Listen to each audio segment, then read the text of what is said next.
Subscribe करें madam Tshering channel को और बेल आइकन को भी ऑल पे सेट कर दें ताकि आने वाली वीडियो का नोटिफिकेशन आपको टाइम टू टाइम मिलता रहे। हेलो प्यारे बच्चों, आज करेंगे हम कक्षा चौथी की हिंदी की वर्कशीट नंबर 22। आज हमारी डेट क्या है? 15 है।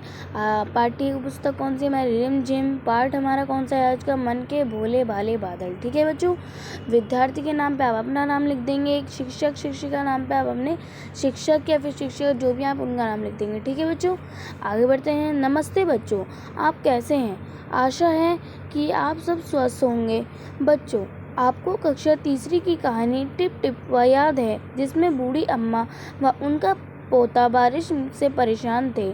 जैसा कि हम जानते हैं कि बादल बारिश लेकर आते हैं, तो आइए आज हम अपनी किताब से कविता मन के भोले भोले भाले बादल को बोलकर पढ़ते हैं और देखते हैं कि इस कविता में बादल क्या क्या शैतानियाँ कर रहे हैं। ठीक है बच्चों, अब प्रश्न 1 पे आते हैं। बच्चों, आपने मन के भोले भाले बादल कविता पढ़ ही ली होगी और आपको कविता पढ़कर आनंद आया होगा। आइए नीचे दिए गए शब्दों की सहायता से कविता की कुछ पंक्तियाँ पूरी करते हैं। ठीक है बच्चों, जैसे ये शब्द दिए गए हैं, हमें इनकी सहायता से हमें नीचे ये जो दी हुई हैं पंक्तियाँ, इन्हें पूरा करना है। ठीक है, तो पहला पढ़ लेते हैं। शेरों से डैश बादल। शेरों से बच्चों क्या आपने पढ़ी है अभी? शेरों से मतवाले बादल। मतवाले ऐसे लिखेंगे, मत वाले, मत वाले। ठीक है, अब आगे देखते हैं। दूसरा हमारा क्या है? कुछ अपने डैश से चुपके। कुछ अपने किससे है बच्चों? कुछ अपने कुछ अपने पंख से चुपके। ठीक है, अब तीसरा क्या है? कुछ डैश से सूंड उठाएं। कुछ हाथी बच्चों,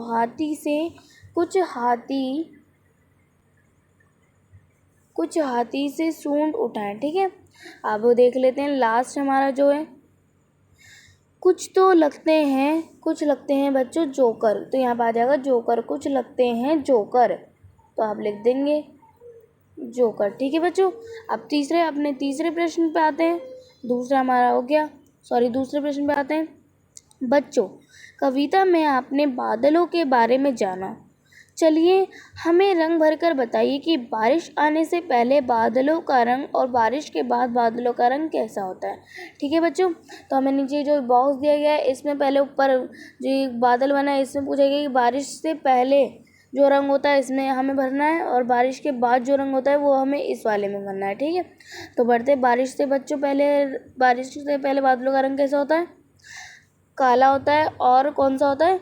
सफ़ेद। तो आप इसमें काला सफ़ेद कोई सा भी भर सकते हैं। ठीक है, और बारिश के बाद कैसा हो जाता है हमारा रंग बादलों का? तो बच्चों यहाँ पे आप नीला भी भर सकते हैं और पीला भी भर सकते हैं और सफ़ेद भी रहने दे सकते हैं, क्योंकि तीनों रंग बारिश के बाद हो जाते हैं बादलों के। ठीक है, तो अब चलिए बच्चों, अब अपने आते हैं तीसरे प्रश्न पे। तो हमारा तीसरा प्रश्न क्या है? बादलों के अलग अलग आकार होते हैं। नीचे आसमान में बादलों के कुछ आकार दिखाई दे रहे हैं। बच्चों, लिखकर बताइए कि आपको कौन कौन सा रूप दिखाई दे रहे हैं। ठीक है बच्चों, तो हमें लिखकर बताना है कि हमें जो इस बॉक्स में जितने बादलों के रूप दिखाई दे रहे हैं वो हमें इन कॉलमों में लिखने हैं। ठीक है, तो पहला एक तो हमें एग्जाम्पल के लिए हमें खरगोश बताया गया है। यहाँ पे ये रहा खरगोश, तो हम देखते हैं। और जैसे हमें यहाँ दिया गया है हाथी, तो हम यहाँ लिख देंगे हाथी। ठीक है बच्चों, अब हमें सेकंड देख लेते हैं। ये जैसे हमें यहाँ दी गई है बिल्ली, तो बिल्ली भी लिख देंगे हम।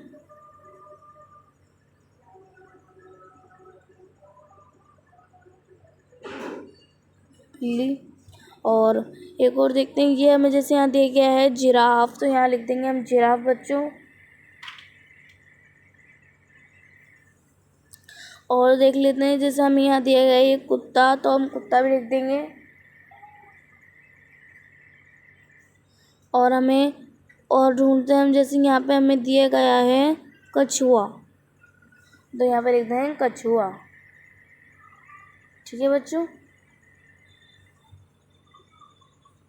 तो ये हो गए हमारे नाम। तो बच्चों, हमारा तीसरा प्रश्न भी जो है वो कंप्लीट हो गया। अब नीचे क्या दे रखा है वो पढ़ते हैं। तो बच्चों, आपको कार्य पत्रिका मज़ेदार लगी ना? अब झटपट बताइए कि आपने आज क्या नया सीखा। ठीक है बच्चों, तो नीचे पढ़ते हैं।